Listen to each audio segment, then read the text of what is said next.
Hola, muy buenas a todos, sean bienvenidos una vez más a mi canal. Antes de empezar el video te invito a que te suscribas, des like y actives la campanita para no perderte ninguno de mis videos. Sin nada más que decir, pónganse cómodos, traigan refrescos y palomitas y disfruten de esta nueva leyenda. Esta es la leyenda de la quemada. Sin saber de qué hablan, señor, muchos le dirán que la calle de la quemada recibió su nombre porque, en tiempos en que el Santo Oficio ayudaba a la bondad de los buenos, haciendo las cosas muy mal a los malos, una hereje fue quemada allí, con toda justicia y satisfacción. No es así en absoluto.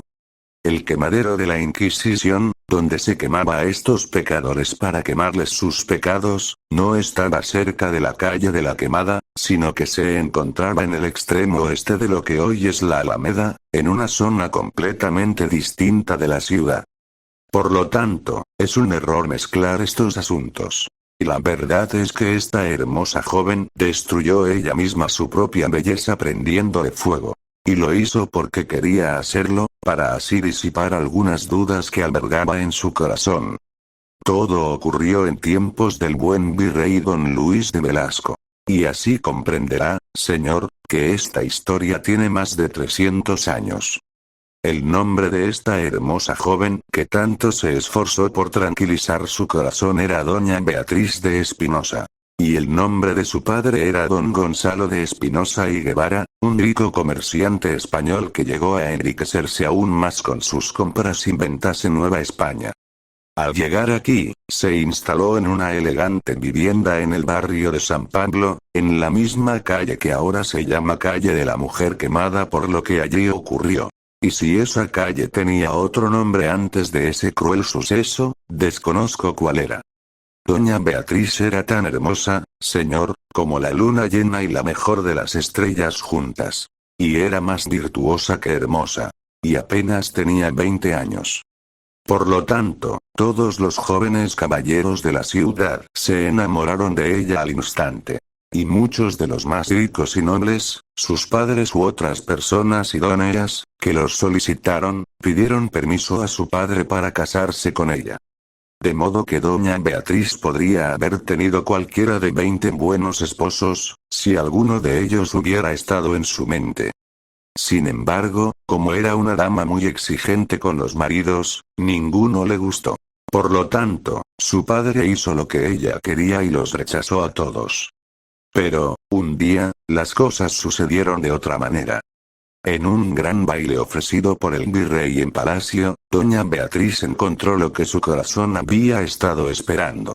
Un noble caballero italiano que, al instante, como todos los demás, se enamoró de ella. Y de quien, como nunca antes lo había hecho con nadie, ella se enamoró al instante. El nombre de este joven caballero era don Martín Cipolli. Y era el marqués de Pinamonte y Frantesello. Y era tan apuesto como amable, de un carácter celoso y tan pendenciero como era posible. Por lo tanto, como he dicho, señor, doña Beatriz se enamoró de él al instante con todo su corazón. Y don Martín se enamoró luego también de ella, y tan violentamente, que los celos que tenía de todos los demás amantes le encendieron de tal modo la pendencia, que no hacía en sus ratos libres, cuando no estaba haciendo el amor con doña Beatriz, sino ofenderlas y enojarlas, por tener el gusto de encontrarlas a punta de espada.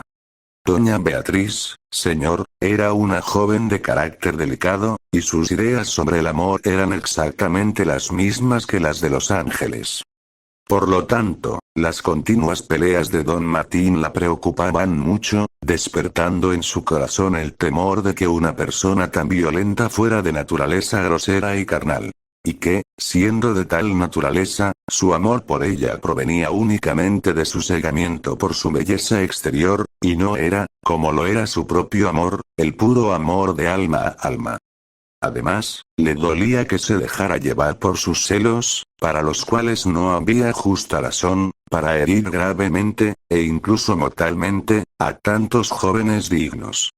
Así que doña Beatriz, después de mucho pensar y mucho orar sobre el asunto, decidió destruir su propia belleza, para que de esa manera pudiera dejar de lado todos los celos y, al mismo tiempo, probara satisfacción de su corazón que el amor de don Martín por ella no tenía nada que ver con su belleza exterior y verdaderamente era el puro amor de alma a alma. Y doña Beatriz, señor, hizo precisamente eso. Estando su padre ausente de su casa, y todos los sirvientes de la casa, con una u otra excusa, tuvieron que salir, trajo a su habitación un brasero lleno de brasas. Y lo colocó debajo de una imagen de la bendita Santa Lucía que había colgado en la pared para fortalecerse en caso de que, al hacerse tan cruel daño, sus propias fuerzas le fallaran. Santa Lucía, como recordará, señor, con sus propias manos se arrancó sus hermosos ojos y se los envió en bandeja al joven caballero que había perturbado sus devociones diciéndole que no podía vivir sin ellos. Y con ellos le envió el mensaje de que, ya que ella le había dado los ojos sin los cuales no podía vivir, por favor la dejara a ella y a sus devociones en paz. Por lo tanto, era evidente que Santa Lucía era la santa más indicada para supervisar el asunto que doña Beatriz tenía entre manos. Pero en cuanto a sus ojos, doña Beatriz no se inspiró precisamente en Santa Lucía. Sabía que sin ellos no podía ver cómo don Martín resistía la prueba a la que pretendía someterlo. Y, además, muy probablemente recordando que Santa Lucía recuperó milagrosamente sus ojos, y los recuperó aún más hermosos que cuando los perdió. Porque, como ven, regresaron llenos de la luz del cielo, donde los ángeles los habían cuidado hasta que les devolvieran. Por lo tanto, doña Beatriz se ató un pañuelo húmedo sobre los ojos, para conservar la vista y ver cómo don Martín resistía la prueba. Y, también, para ahorrarles a los ángeles la molestia de cuidarlos, y luego avivó el fuego del brasero hasta que su ronroneo le hizo saber que las brasas ardían ferozmente. Y entonces, señor, hundió su hermoso rostro en el corazón mismo de las brasas. Y fue en ese mismo instante, aunque doña Beatriz, por supuesto, no sabía nada de ese asunto, cuando la calle de la Quemada recibió su nombre. Bajo la guía y la aprobación de Santa Lucía, la crueldad con la que esta virtuosa joven se apropió de su propia belleza solo podía tener un buen fin. Al poco tiempo de aliviarse un poco el amargo dolor de la quemadura, doña Beatriz le pidió a don Martín que fuera a verla. Y él, al llegar, la encontró vestida de blanco virgen y con un velo blanco sobre su rostro quemado. Y entonces se realizó la prueba que doña Beatriz había planeado para tranquilizar su corazón. Poco a poco, doña Beatriz se levantó lentamente el velo blanco. Y, poco a poco, don Martín vio su rostro. Y su rostro era más estremecedor y horrible, sus dos hermosos ojos, perfectamente brillantes y vivos en medio de aquella deforme muerte, eran lo que lo hacía estremecer, que cualquier cosa que jamás hubiera soñado en su peor sueño.